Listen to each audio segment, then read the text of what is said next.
In this video, I'll show you how to set the default value for a select drop-down element in HTML, both statically and dynamically.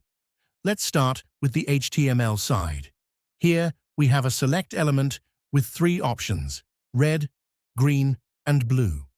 If you want one of these to be selected by default when the page loads, just add the selected attribute to that option.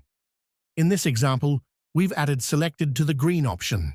So when the page loads, green is selected automatically. But what if you want to change the default value using JavaScript after the page loads? That's just as easy. You grab the select element using getElementById, then set its value with select.value equals blue. When I click this button, it changes the selection to blue instantly without reloading the page or modifying the HTML. This is useful for setting values based on user preferences, saved settings, or other dynamic behavior in your application. So to recap, use the selected attribute for static default values and use JavaScript to set them dynamically as needed. Thanks for watching.